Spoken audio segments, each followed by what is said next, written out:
Chapter 1. It was early evening on Thursday, the first week of July, and Alexa and I were walking through San Julian Park in Skid Row, on our way back from the LAPD Central Division jail. Homeless men in tattered coats swung bloodshot eyes in our direction, tracking us like government radar. We were returning from a training day in jail transport procedures. The retraining had been mandated after a Mara Salvatrucha gangbanger named Hector Morales got bludgeoned to death while shuffling on a drag line through the underground tunnel that connects the jail to the 5th Street courthouse. A rival Hispanic gangbanger had done the work by somehow slipping out of his waist restraints and hitting Hector in the head with a cut-down chair leg from the jail cafeteria. He'd been hiding the weapon inside the leg of his orange jumpsuit. The Professional Standards Bureau, our new media-friendly name for the Internal Affairs Division, investigated.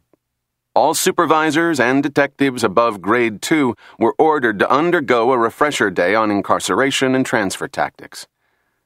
Alexa and I were dressed in grubbies, jeans and old sweatshirts, but before we were 20 feet into the park, everybody there had made us for cops anyway.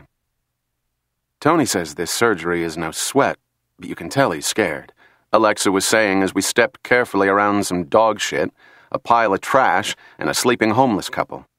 She was talking about the upcoming heart surgery our chief of police was scheduled to have tomorrow morning.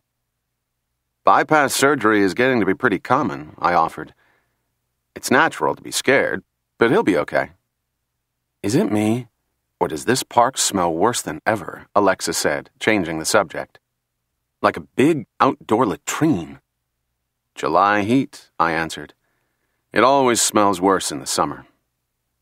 We walked past a line of portable toilets, which were called Alice's by the people on the row, because Alice Callahan of the Las Familias del Pueblo Community Center had badgered the city council until they finally funded their installation. In a vengeful act of municipal retaliation, the toilets were rarely cleaned out, but nonetheless served both physical and commercial needs. A lot of drug and prostitution deals were consummated within the smelly 3-foot confines of those portable johns. I'm going to check my messages. See if I have a meeting that was supposed to be set up tonight, Alexa said. Then, if there's time, I'd like to run over to the hospital and see Tony on the way home. Parker Center loomed before us like a drifting glass iceberg, a huge box of a building with absolutely no architectural significance. One of the strange anomalies of Los Angeles was that the Central Division Jail and the Police Administration Building were contiguous to the city's 50-square-block section of blight known as Skid Row. Alexa and I stepped off the curb where an ageless man wearing tennis shoes with no laces and a greasy brown poncho was ranching quarters out of a parking meter, a practice known as spanging. I hope Tony gets back on the job before 2 months, I groused. I can't stand the thought of Great White Mike being in charge of the department. I had a recent and unrewarding history with Deputy Chief Michael Ramsey, who I viewed as little more than an ambitious power junkie in a braided hat. Mike's okay. Just a little jacked up, Alexa said, smiling slightly. My wife is the head of the Detective Services Group. I'm a Detective 3 assigned to Homicide Special, so technically she's my boss. She's about to make captain and is 3 layers above me on the department flowchart, all of which means I get to put out the garbage on the job as well as at home. Just kidding. We finally left the squalor of 5th Street, known as the Nickel, and headed toward the air-conditioned sanctuary of the Glass House. Brown burlap slowly gave way to starched blue as we entered the marble lobby. We got on the elevator, and since it was empty, I gave my beautiful wife a kiss. She has long black hair, high cheekbones, and is one of the most striking women I have ever come across. She could easily have made her living doing fashion shoots. I, on the other hand, look like I got emptied out of a vacuum cleaner.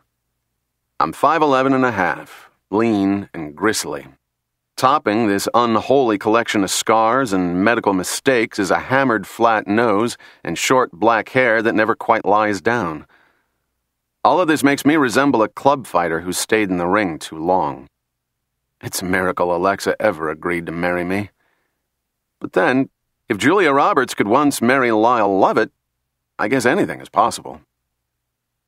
The door opened on 4 and 2 young patrolmen got on, so we cut the funny stuff and I said goodbye. See you at home in about an hour and a half, Alexa said as I got off on that random floor and pushed the down button for the parking garage. 5 minutes later, I was in my freshly leased silver Acura MDX, enjoying the new car smell as I headed out of the administration building parking garage on my way home.